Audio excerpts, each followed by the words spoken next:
Welcome to Gallery Now, a weekly review of what's happening in the Kootenay School of Art Gallery at the David Thompson University Centre.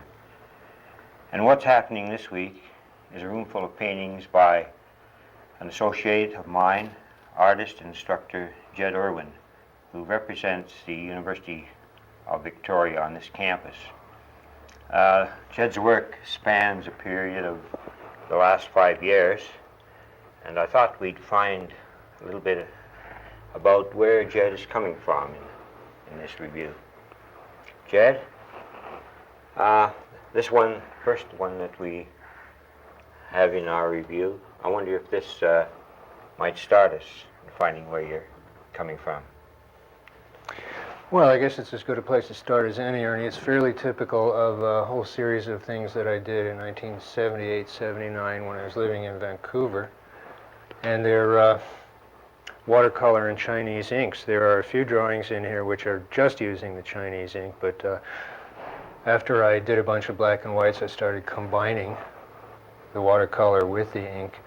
And generally speaking, I would start with a loose application of color, which would suggest some forms to me, and then I would sort of articulate those forms with the line work in pen and ink.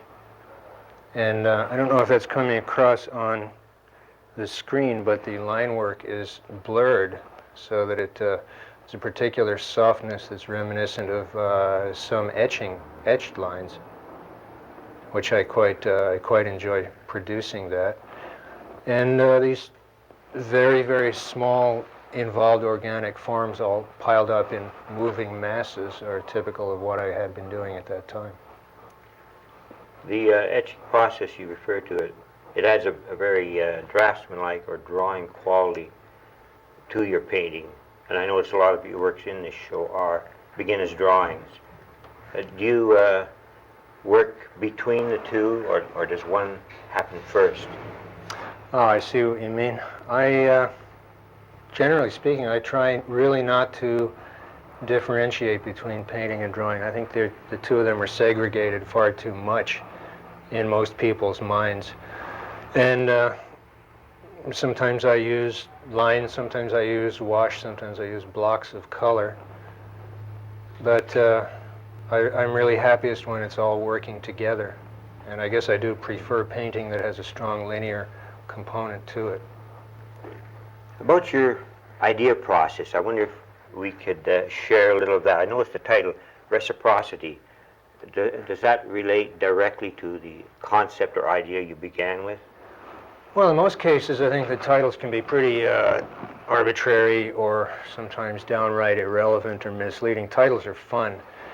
I don't even make all my own titles. Some of my friends make my titles. And this is one of the rare cases when there's a direct relationship to the painting, and reciprocity refers to the color relationship, the green areas and the orange areas, in what I see as a very reciprocal kind of relationship in terms of mass and movement. So that's very specific. But a lot of the others, look at the painting first, look at the title afterwards. I don't want the title to really direct people. I should say that it's hard for me to get away from words because I started out as a poet before I was ever a painter, and I still am fond of language and words in general. I wonder if we could move on to the next three. Relate in many ways to this, although they're in black and white. I believe they're a series that are related. This, I guess, is drawing, although it has an affinity certainly for etching.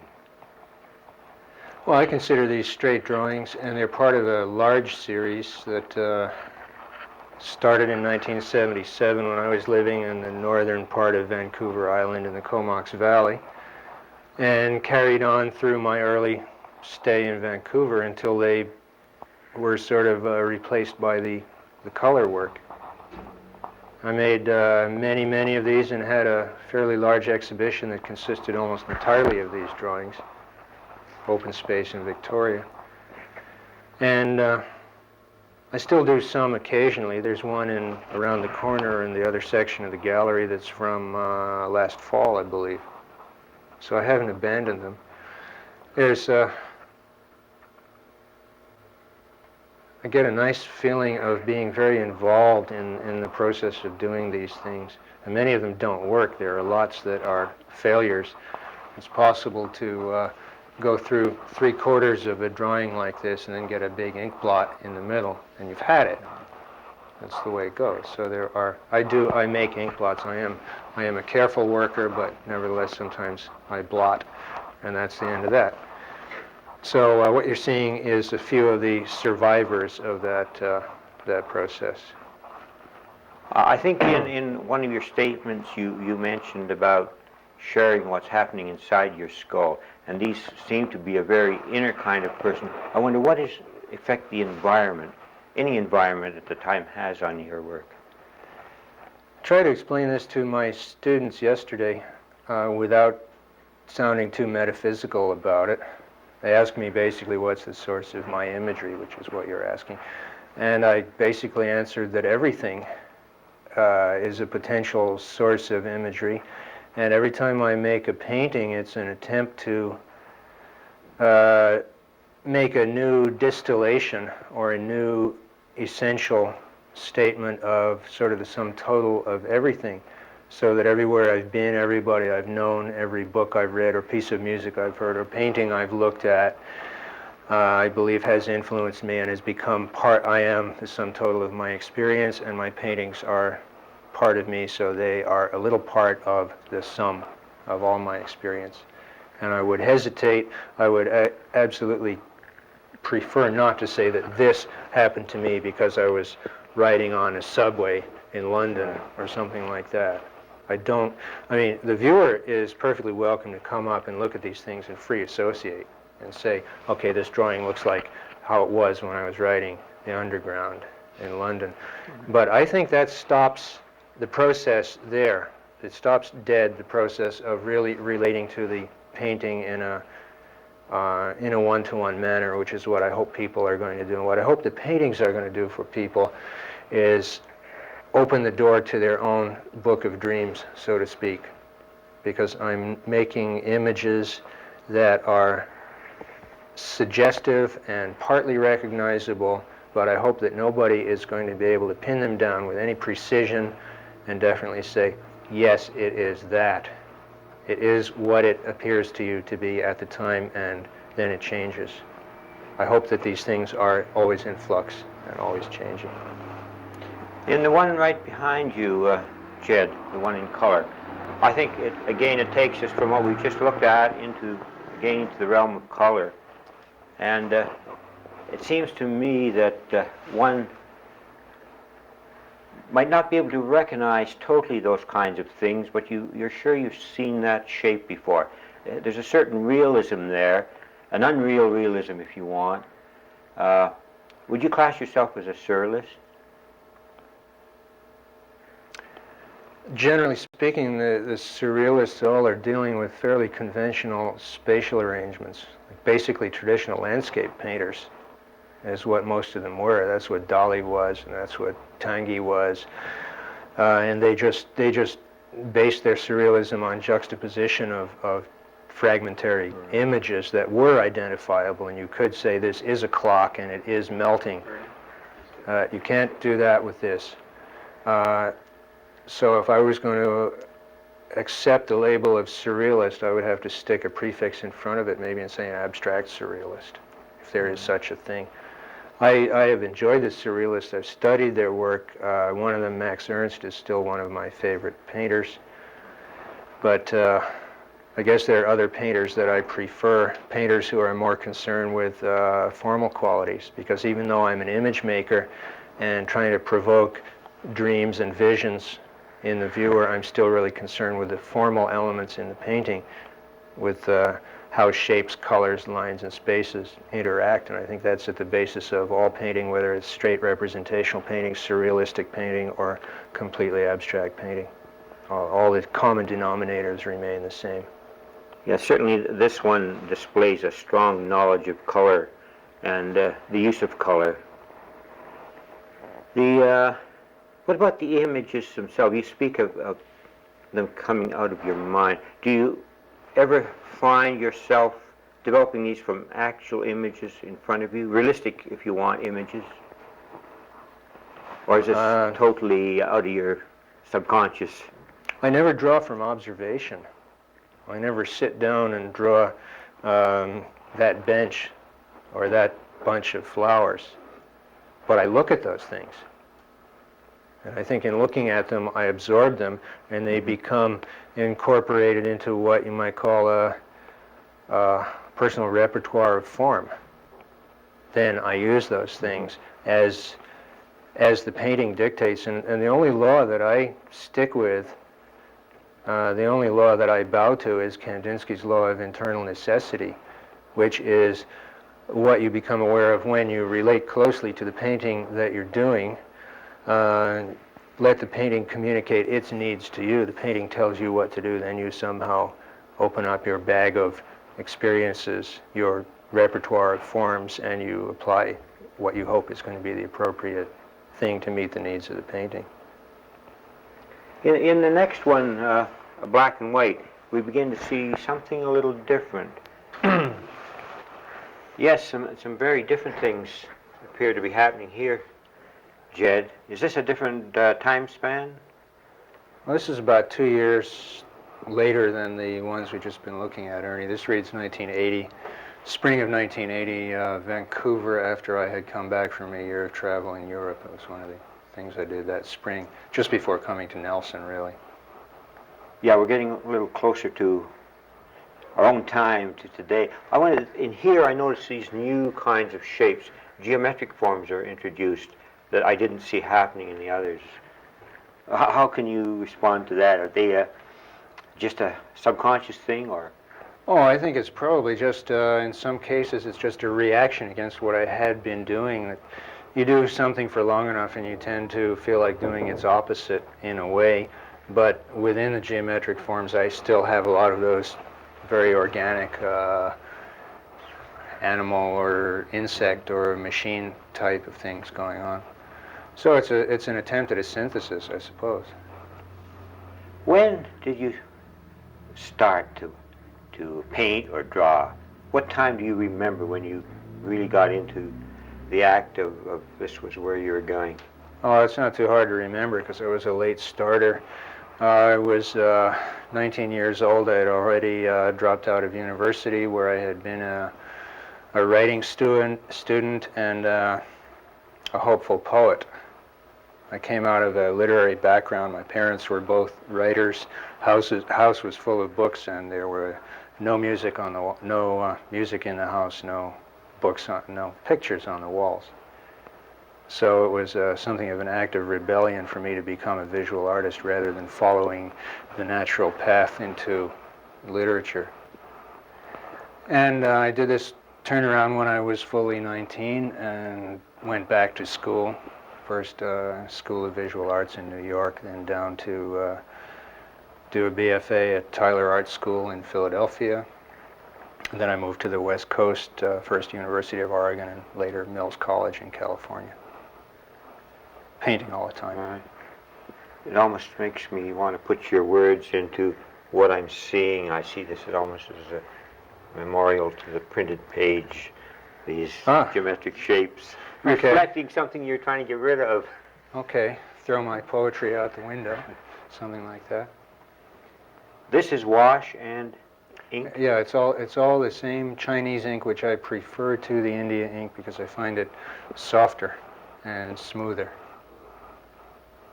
It's interesting, these are all been a relatively comfortable size that you can deal with in very close confrontation. But as we go to this next one, something entirely different happens. Yeah, well, these are nice. They fit into the room, they fit into the car, they fit into my portfolio. This one doesn't even fit in my station wagon, and it's I rather regret that I didn't make it a few inches narrower just for that reason.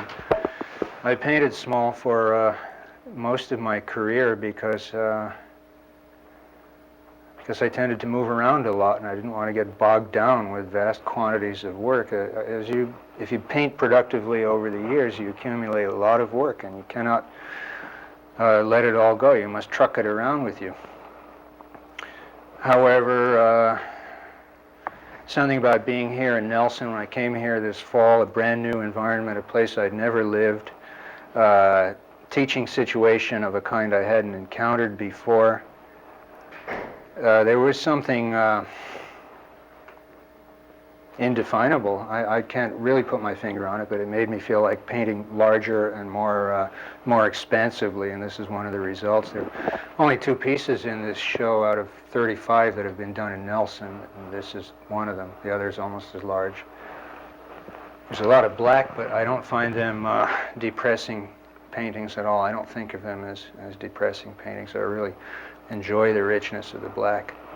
This one is called Estepona, which is the name of the little town in southern Spain where I was living about a year ago. So you're sort of transferring imagery and idea into a new environment. I can't help wanting to read into this, the effect of the environment on you. Maybe the fact that there's so much more space here, other than the mountains do crowd one, but in relationship to other places you've been where you're meeting masses of people all the time. Oh, don't forget I spent 7 years in the Comox Valley. 3 of those years living on a very small island up in the woods. So a lot of people do get the impression that this is very urban kind of painting, very urban imagery, and it has that intensity and busyness of the city and crowds, and maybe this doesn't have it. Maybe I call this Estepona because it has the feeling of a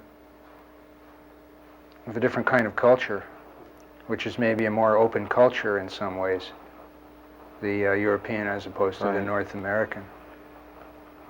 In that your other works that we've looked at have been a relatively controllable size, and suddenly this seems something in which you've got to get your whole body into the act to get around to all that massive canvas. How did you first approach this huge size after working close to yourself? Well, this painting was approached fairly methodically, more methodically than the smaller ones. There was less spontaneity in the way it was laid out, and it was more or less blocked in a fairly conventional method, the same approach that I would teach my students in my painting class. You block in your composition, you select your balances, your light and dark areas, and you try to build up the whole composition evenly. So there were no tremendous surprises in this painting. There were a few kickers added after the fact of everything being built up. I needed a few punchlines, so to speak.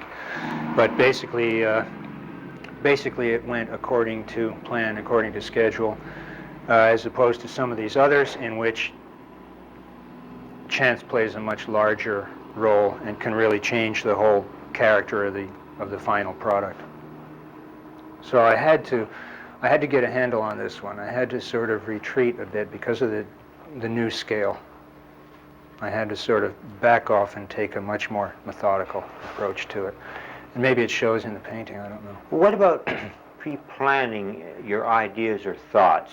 Do you randomly sketch or draw prior to doing the work, or does it all happen on the canvas? 99 times out of 100, it'll probably all happen on the canvas. So you resolve all the problems? Oh, no, I just create all the problems and then I try and resolve them in the next one.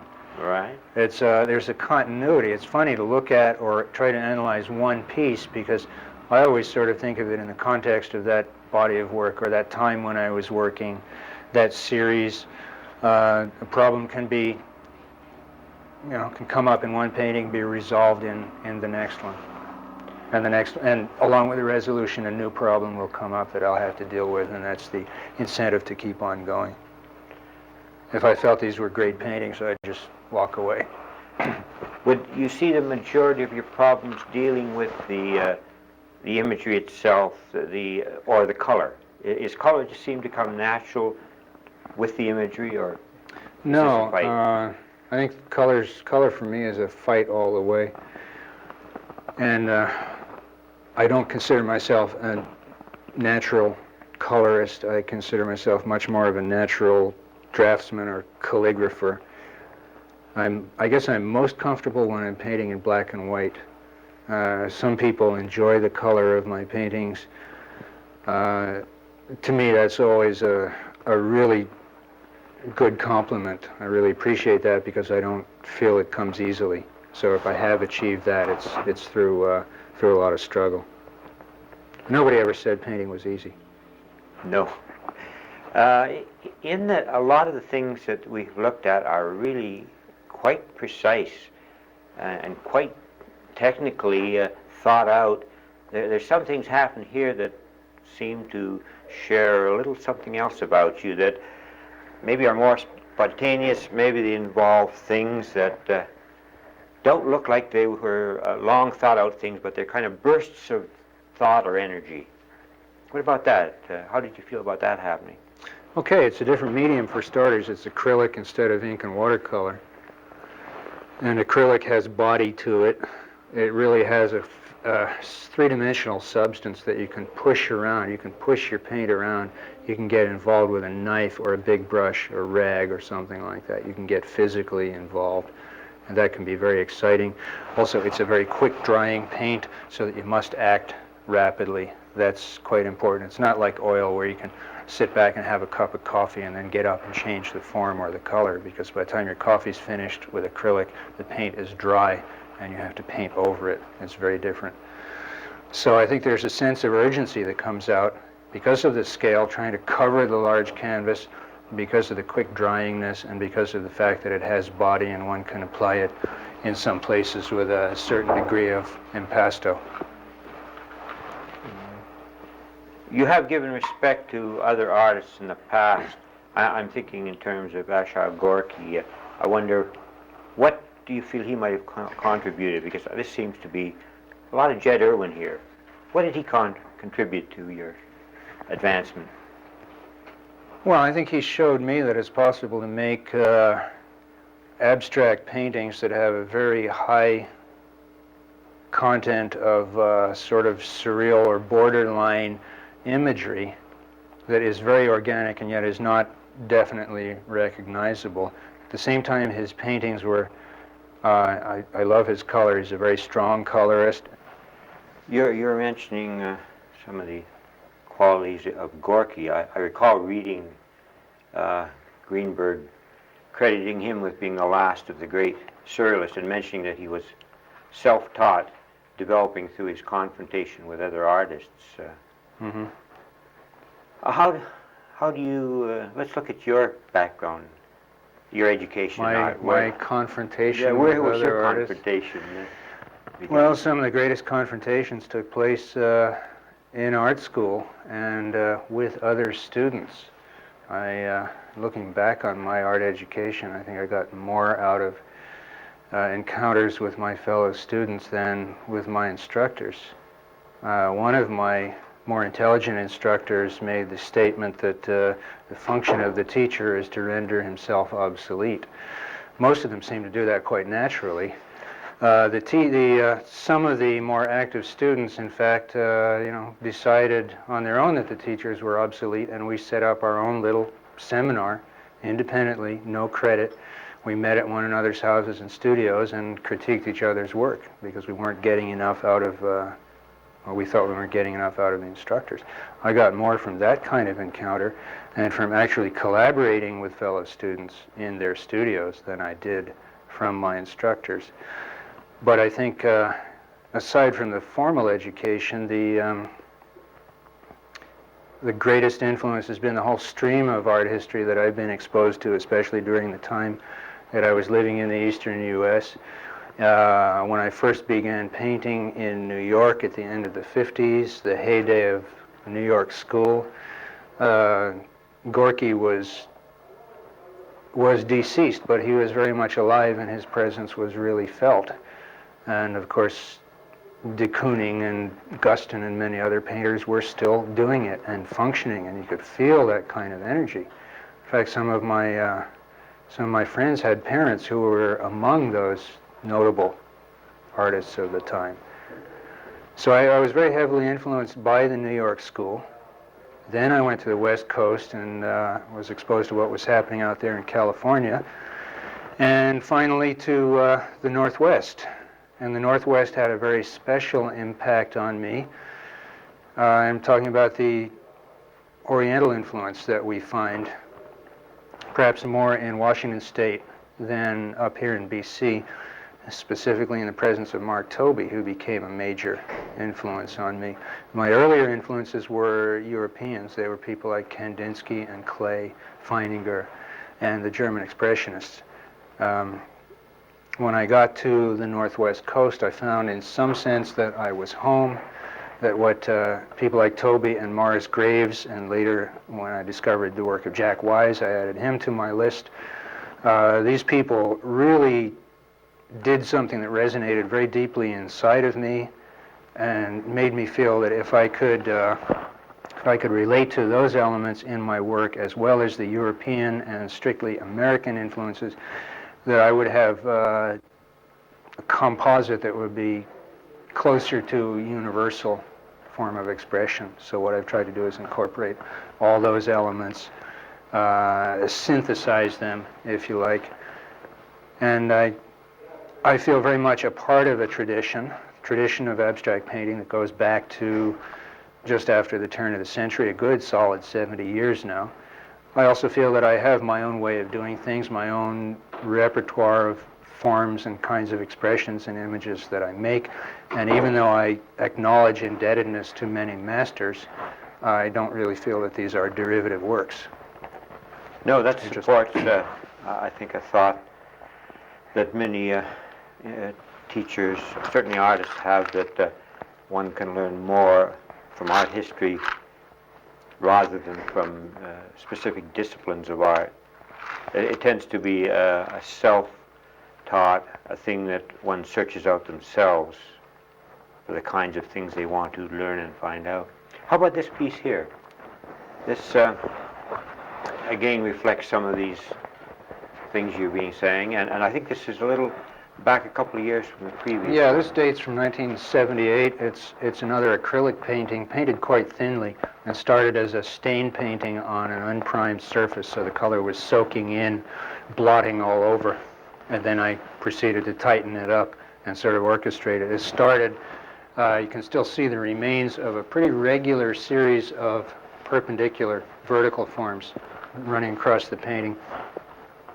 It was originally a whole series of sort of totems lined up in a row for the vertical rhythms. And as gradually became broken up, the blue began to dominate, the red became smaller. The title of the painting is called Struggle for Dominance, and it is the struggle of the red trying to exert itself or assert itself in that enveloping blue field. So that's what that one is about.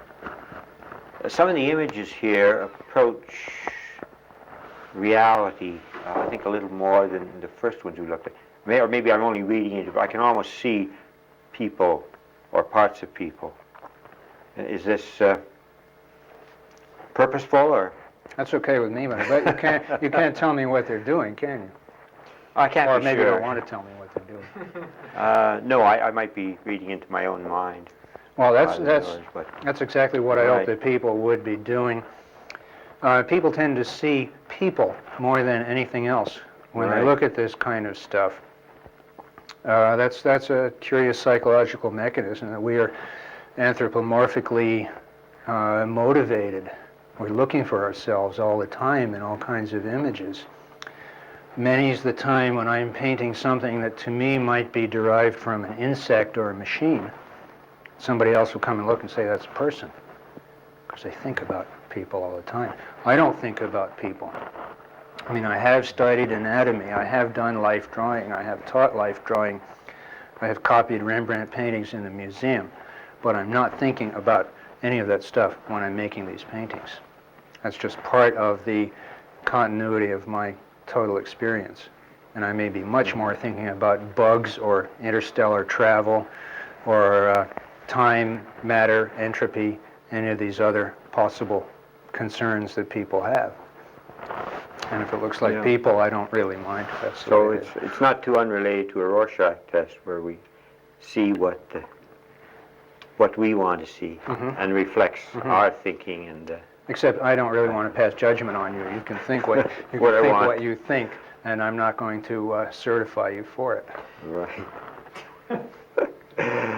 Well, if we can go and look at the one directly behind you, we go back to a black and white. This one, Jed, in many of these we seem to have had a work that we can pigeonhole as being this year or that year. This seems to be a transition period in some of those things. Untitled, that's rather different for you. Yeah, well, I got some really good titles from some of the people who have come to the exhibition, looked at this painting. One was Demilitarized Zone, and one was The 5 Phases of Jupiter. In fact, I've been promising to put up a blank piece of paper here and invite people to offer their titles. I don't know if it's a really transitional piece. It's different to some of the others in that it doesn't have that all-overness. There's a little quiet area and it happens to be right down the center. And it's completely different to these two black and white masses. It's simple and it's geometric, and it also has a bit of color as opposed to black and white. So to me, it's an attempt at dealing with a real juxtaposition of two completely different elements in the same painting and coming up with a sort of single image out of it. Yeah, we almost want to suggest or know or feel that those forms are coming out and over this other strong dynamic form that you have almost diagonally down there. It suggests a quality of an etching, as some of your others have, the intricate pen work. Again, this is India ink or Chinese ink. What about the color there? Very subtle in this one. What's your medium here? That's acrylic inlay. And I've always had an interest in doing paintings that have areas of black and white juxtaposed with areas of color. And the more I think about it, the less of it I seem to do. I don't know why. I would really like to do a lot of that stuff, and I'm hoping that I will. I would also like to see a painting like this blown up to a much larger scale. This is sort of typical of my small scale, and I'd like to be able to do this on a larger surface. What about process? How do you feel that enters into your work? Are you concerned with that as part of your artwork, part of your image? How you work, your brushstrokes, if you want. I wondered here because there are suggestions that we've disturbed that clean white area by some of your methodology. Well, I think it's maybe not as carefully done as some of the others, and it doesn't depend on that kind of precision or care because it's a more simplified kind of statement. Maybe it's saying something more simple or a bolder statement than some of the others, which rely more on subtlety. I see that some of my work, this one here, for example, this watercolor with Chinese ink, these are, I think that these are based on basically a concept of unity, an overall unity motif of some kind, as opposed to the previous one, which is based on juxtaposition. And there's a real clash of elements in that untitled round one. There's no clash of elements here. The forms are consistent, the scale is consistent, the color rises in a very logical progression. It's an image of unity. A lot of my stuff is that, and a lot of the stuff, by contrast, is about tension, juxtaposition, putting things together that don't necessarily feel comfortable together, to see what happens. Right. This one seems to change when you're back from it quite a ways. The linear effect you use makes it look like it's thickly painted, impasto. It's not, I think, until you get close up that we become aware of It's the just drawing a watercolor, yeah. method again. Well, again, I'd like to be able to do this one 5 feet high. Yeah, it suggests it could be a monolithic piece of work. The use of color here seems to be separate from the actual items themselves, in that you're concerned here, it would seem, with the color over the whole area rather than individually.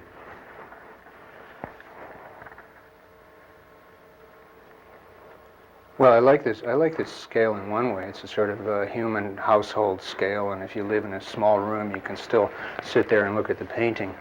It's not a gallery scale. Right. It's not really painted to be exhibited in a gallery. Are you ever very conscious of this? You spoke, when we first looked at the works, of the convenience, the fact that you have to carry them, you have to move, and now you've gotten into things that it seems you don't care whether you have to carry them or move them. What has scale really to do with your thinking or imagery, if anything? I think I'm still working through that one, Ernie. I don't know if I could give a really intelligent answer to that. Why most of my career I've been involved with smaller things is somewhat a matter of practical convenience, somewhat a matter of habit. You get accustomed to certain ways of working, certain motions and so on, and it's harder to get up into a larger size, different kinds of physical gestures, different size brushes. I guess, Jed, our time's going to run out, but I'd like to look at this last one you have here, rather large triptych. Oh, can we get down to the end of the gallery? This last piece, a powerful work by Jed, completes our tour of the show. It's a triptych in black and white, and I guess it's the 8th in a series of works, about 40, which we haven't time to cover. They'll be on exhibit for another week, so if you have a chance, be sure to get up and see them. I'd like to thank Jed for having taken the time and the tour with us. This is your host, Ernie Underhill, Director of the Kootenay School of Art, thanking you.